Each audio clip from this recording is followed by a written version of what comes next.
Bismillahirrahmanirrahim. Assalamualaikum warahmatullahi wabarakatuh. Kepada yang terhormat Bapak Ibu dosen penguji uji kinerja pada PPG Transformasi tahun 2025. Perkenalkan, nama saya Agus Tang. Saya adalah mahasiswa PPG dalam jabatan batch 4 tahun 2025, mata pelajaran Sejarah Kebudayaan Islam di LPTK Universitas Islam Negeri Sunan Kalijaga, Yogyakarta dengan NIM 25404132132. Pada hari ini, Sabtu tanggal 17 Januari 2026, saya akan melaksanakan praktek pembelajaran dalam rangka penilaian uji kinerja di Madrasah Aliyah DDI Nurul Ilmi Pohi, Kecamatan Luk Timur, Kabupaten Banggai, Sulawesi Tengah di kelas 10 Aliyah dengan materi Sejarah Perkembangan Islam pada masa Khulafaur Rasyidin Khalifah Abu Bakar As-Siddiq. Terima kasih dan selamat menyaksikan. Wassalamualaikum warahmatullahi wabarakatuh.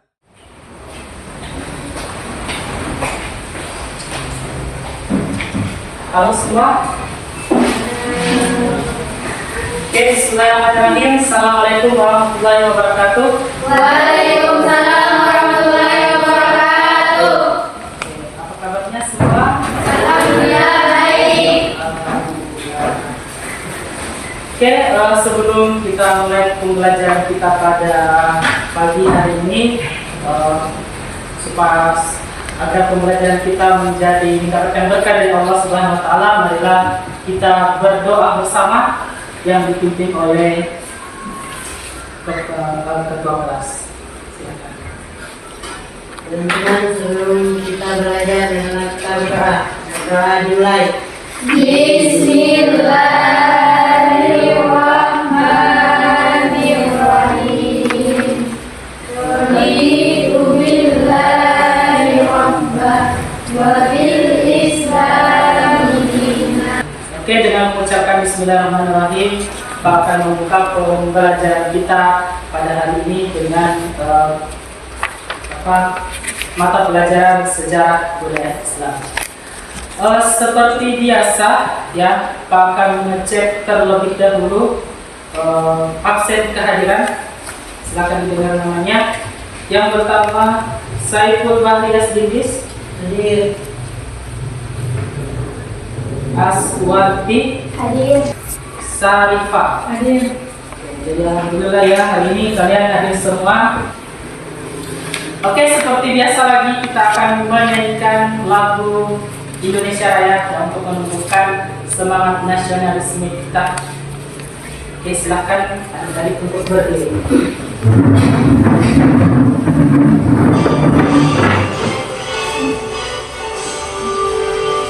Indonesia tanah airku, tanah tumpah darahku. Di sanalah aku berdiri, jadi pandu ibuku. Oke, adik-adik sekalian, sebelum kita ke pembelajaran kita, yang terlebih dahulu kita akan refleksi pembelajaran sebelumnya. Sebelumnya ada yang tahu di pertemuan sebelumnya kita membahas tentang apa? Ibadah dan akhir hayat Rasulullah. Oke, Haji Wada dan akhir hayat Rasulullah. Oke, apa itu Haji Wada? Haji perpisahan. Haji perpisahan. Ya. Selain dari itu, mereka juga merasa bingung. Kenapa bingung? Karena pada waktu itu Rasulullah Shallallahu Alaihi Wasallam selama hidupnya itu dia tidak meninggalkan wasiat apa-apa tentang siapa yang menggantikan beliau sebagai khalifah atau pemimpin umat Islam pada waktu itu. Ya, jadi perlu kalian ketahui ya adik-adik sekalian. Jadi semasa hidup Rasulullah SAW, beliau itu mempunyai dua tugas pokok atau dua tugas penting yang dari Allah Subhanahu Wa Taala. Ya, yang pertama beliau menjadi nabi dan rasul atau utusan Allah. Itu adalah peran pertama beliau. Dan yang kedua adalah beliau menjadi pemimpin umat Islam ya, yang berpusat di kota Madinah pada waktu itu.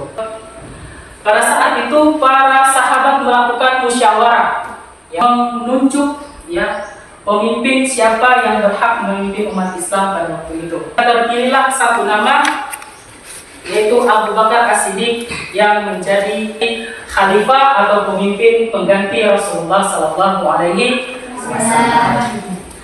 Oke, jadi materi kita pada hari ini yaitu adalah perkembangan Islam pada masa Khulafaur Rasyidin. Dan tujuan pembelajaran kita pada pagi hari ini yaitu yang pertama adalah peserta didik dapat menganalisis proses pemilihan Khalifah Abu Bakar As-Siddiq.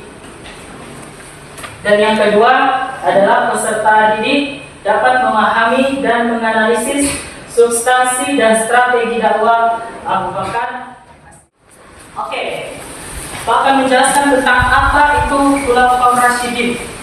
Ya, jadi Khulafaur Rasyidin adalah berasal dari dua kata, yaitu khulafa, bentuk jamak dari kata khilafah yang berarti pengganti atau pemimpin. Sedangkan Ar-Rasyid atau Ar-Rasyidin bentuk jamak dari kata Ar-Rasyid yang berarti orang-orang yang mendapatkan petunjuk, ya arif, bijaksana atau lurus.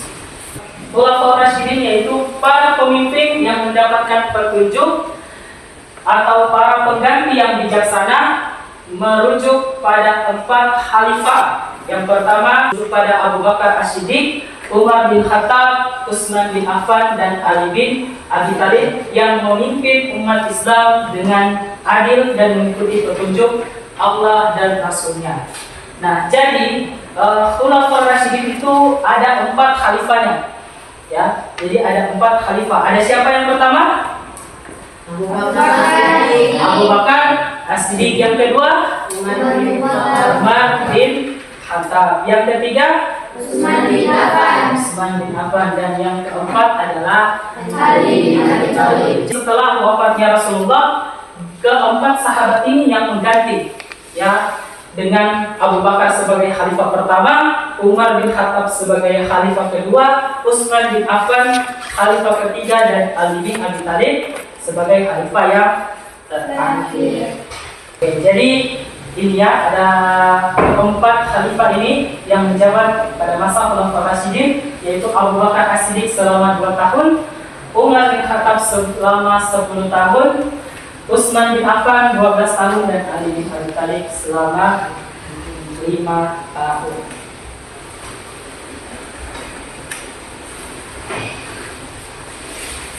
Oke, jadi pada materi kali ini kita akan fokus ke Khalifah Abu Bakar As-Siddiq. Ya, nanti di Khalifah yang 3 itu kita akan bahas di pertemuan selanjutnya ya.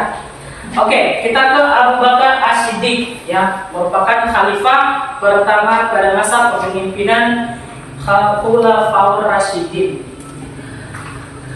Yaitu biografi beliau, nama lengkapnya adalah Abu Bakar bin Abu Quhafa bin Murrah bin Ka'ab bin Luay bin Ghalib bin Fir. Beliau lahir 2 tahun setelah tahun gajah. Ya, jadi itu artinya beliau itu 2 tahun lebih muda dari Rasulullah SAW. Beliau adalah teman akrab Rasulullah atau sahabat dekat Rasulullah, sehingga beliau termasuk dalam golongan ashabikul awal. Dan yang selanjutnya menjadi satu-satunya yang meyakini dengan teguh peristiwa Isra Mi'raj hingga beliau digelar As-Siddiq. Ya, jadi As-Siddiq ini adalah gelar, ya, bukan nama lengkapnya Abu Bakar. Jadi ini As-Siddiq ini gelar. Apa arti dari As-Siddiq? As-Siddiq itu yang membenarkan. Kenapa Abu Bakar mendapatkan gelar tersebut? Karena beliau merupakan satu-satunya orang yang pada waktu itu percaya terhadap peristiwa terjadinya Isra Mi'raj. Apa itu peristiwa Isra Mi'raj? Perjalanan Rasulullah dari Oke, dari Masjidil Aqsa ke Sidratul. Tepuk tangan dulu. Ya, bukan dia orang tidak percaya, tapi orang ragu. Ya, ini perjalanan dari Masjidil Haram ke Masjidil Aqsa saja itu sudah memerlukan waktu yang cukup panjang. Karena di zaman Rasulullah Shallallahu Alaihi Wasallam itu tidak ada pesawat, tidak ada motor, itu orang cuma jalan kaki atau mengendarai unta. Nah, dan itu memakan waktu yang sangat lama, berbulan-bulan. Nah, dan ditambah lagi perjalanan dari Masjidil Aqsa ke naik lagi ke Sidratul Muntaha. Sedangkan pada waktu itu tidak ada pesawat untuk naik ke atas. Sedangkan pesawat saja tidak bisa sampai keluar angkasa tuh. Nah, jadi itu yang membuat masyarakat Mekah pada waktu itu ragu. Dan perjalanan itu hanya memakan waktu hanya 1 malam saja. Nah, sehingga pada waktu itu dari semua sahabat yang masuk Islam yang sudah diceritakan tentang peristiwa Isra Mi'raj itu hanya Abu Bakar As-Siddiq saja yang percaya terhadap peristiwa tersebut. Ya, karena ya dia dengan keimanannya dia ya yang dia miliki, maka beliau itu sangat mempercayai dengan apa yang dikatakan oleh Rasulullah Shallallahu Alaihi Wasallam, sehingga beliau mendapatkan gelar As-Siddiq. Apa itu tadi gelar As-Siddiq? Yang membenarkan. Oke, yang membenarkan. Oke, kita lanjut. Dan atas desakan juga dari dua tokoh tersebut dan seluruh kaum muslimin, akhirnya Abu Bakar As-Siddiq menerima amanah tersebut. Nah, sehingga Abu Bakar As-Siddiq lah yang naik menjadi khalifah pada waktu itu. Dan ini adalah pidato beliau setelah beliau dibaiat atau diangkat menjadi khalifah. Oke, jadi itu tadi adalah sejarah tentang proses pengangkatan Abu Bakar sebagai khalifah atau sebagai khalifah pengganti Rasulullah SAW. Nah, berikut adalah substansi dan strategi dakwah Abu Bakar. Yang pertama adalah peristiwa Riddah. Peristiwa apa itu peristiwa Riddah? Ya, peristiwa Riddah adalah peristiwa pada memerangi orang-orang yang membangkang. Yang kedua adalah kodifikasi Al-Quran. Jadi untuk melakukan hal itu, Abu Bakar As-Siddiq itu memerintahkan Zaid bin Sabit untuk melakukan kodifikasi atau pengumpulan mushaf Al-Quran. Sehingga pada masa Abu Bakar As-Siddiq, Al-Quran itu menjadi mushaf. Tahu mushaf? Lembaran-lembaran. Nanti pada masa Utsman bin Affan baru Al-Quran dibukukan kayak sekarang. Gitu, ya. Dan yang terakhir adalah perluasan wilayah. Oke, jadi adik-adik sekalian, selanjutnya sebelum itu Pak akan membagi kelompok menjadi 2 kelompok. Kelompok 1 Saiful Fauzan Jessica Pratiwi. Jadi kelompok 1 di sini. Kelompok 2 Aswanti Firman, Nadia, dan Sarifah. Oke, sebelum kita ke inti tugas kelompok kita, Pak akan memperlihatkan sebuah video. Jadi ini video pengantar dari tugas kalian. Silakan disimak.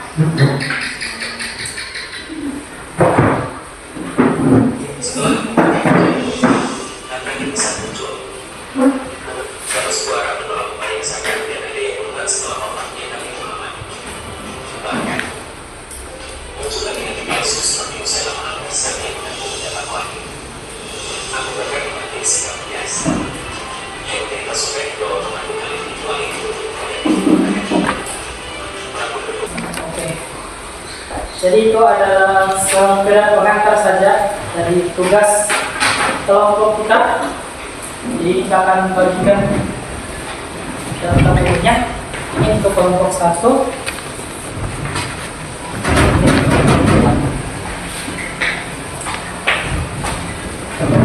Oke, jadi tugas kalian adalah mencari tentang tantangan apa yang didapat oleh Abu Bakar As-Siddiq selama beliau menjadi khalifah sesuai dengan pernyataan-pernyataan di bawah. Ya, coba dilihat di situ. Nah, jadi tugas kalian yaitu adalah menjawab dari pertanyaan-pertanyaan di bawah. Ada sekitar 7 pertanyaan ya. Jadi silakan dijawab semua pertanyaan yang ada di sini berdasarkan materi yang tadi kita sudah pelajari, dan bisa juga kalian cari referensi di internet, bisa di buku-buku yang lain juga bisa. Oke, silakan Pak, persilakan. 20 menit ya, dimulai dari sekarang.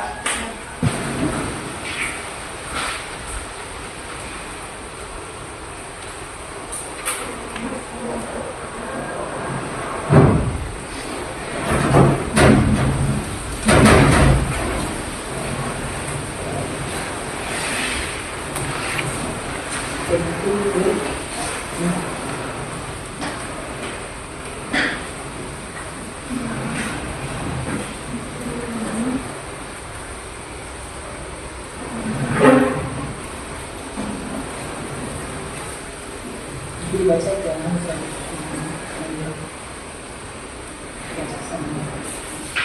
cuma ini.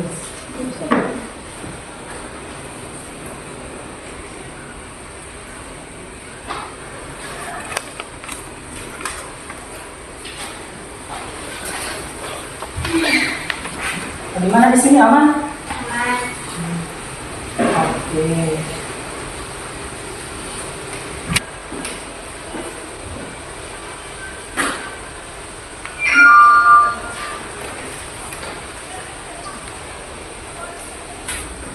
Oke, sesi diskusinya kita sudah selesai ya. Oke. Sudah selesai semua? Sudah. Oke. Sekarang kita akan melakukan presentasi di setiap kelompok. Oke, yang pertama, soal yang pertama, yaitu bagaimana kondisi umat Islam setelah wafatnya Rasulullah. Pak mau kelompok 1 untuk mempresentasikan jawabannya. Ya, silakan mungkin.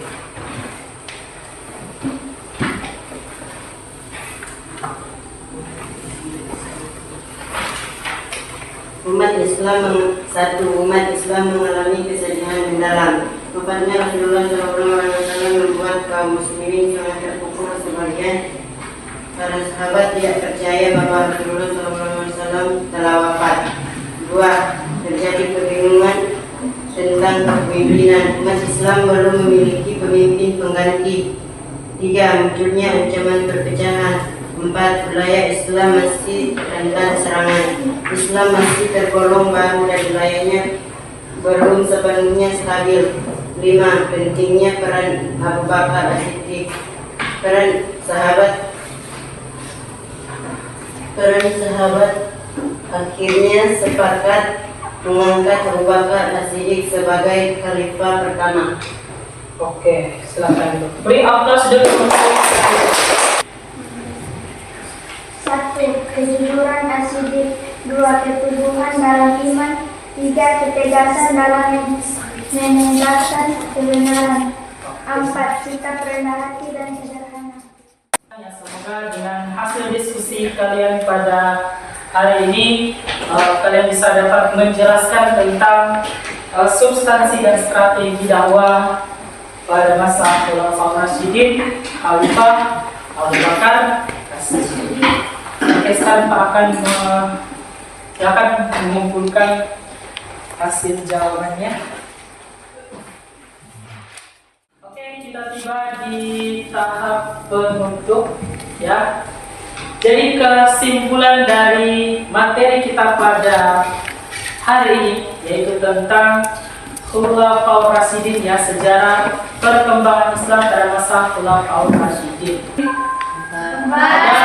Yang pertama siapa? Abu Bakar As-Siddiq. Yang kedua Umar bin Khattab. Yang ketiga Utsman bin Affan. Dan yang keempat adalah Ali. Oke, di Khalifah Abu Bakar Ash-Shiddiq apa saja substansi dan strategi beliau selama menjabat sebagai khalifah? Yang pertama apa?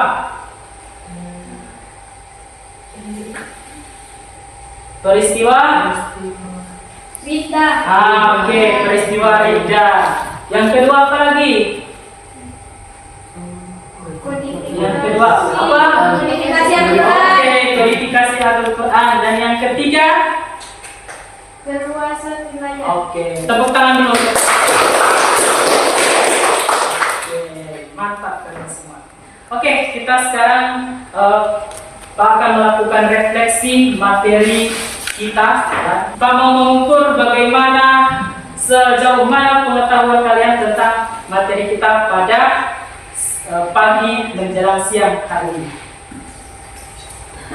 Oke, contoh kalian mau pilih A. Jadi A ini huruf A-nya di atas, ya harus di atas sini. Ya jangan kalian pilih A terus A-nya di bawah, A-nya di bawah sini. Berarti kalian bukan pilih A, berarti kalian pilih C. Jadi sisa di balik-balik saja begini. Kalau macam kalian jawabannya D, misalkan berarti D di atas ini. Nah terus barcode ini jangan sampai menutup tangan kalian, supaya nanti pada saat Pak Basken nanti bisa terbaca di jawaban kalian nanti, gitu, bisa tersimpan. Oke? Ya. Paham dari situ? Paham.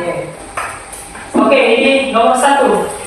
Khulafaur Rasyidin terdiri atas 2 kata, yaitu khulafa dan ar-rasyid, yang artinya A. Pemerintahan yang mendapat petunjuk, B. Pengganti yang mendapat petunjuk, C. Pemimpin yang baik dan adil, D. Pemimpin adil dan makmur.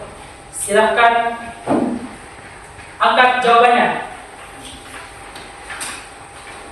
Oke, angkat tinggi-tinggi. Oke, semua benar. Oke, tepuk tangan dulu, semuanya benar. Oke, jadi cukup memuaskan 75%. Waduh. Ya, yang poin tertinggi poin siapa player 1. Oke, tepuk tangan untuk itu. Ya, yang kedua player 8, siapa player 8? Mantap. Yang ketiga player 2 siapa? Oke, mantap. Oke, untuk sekian dari Pak kali ini ya, semoga apa yang dapat tadi Pak sampaikan mudah-mudahan dapat kalian pahami dan dapat kalian pelajari dan dapat kalian implementasikan untuk di kehidupan kalian masing-masing. Sekian dari Pak. Minallahil musta'an wa ilaihil iqlam. Wassalamualaikum warahmatullahi wabarakatuh.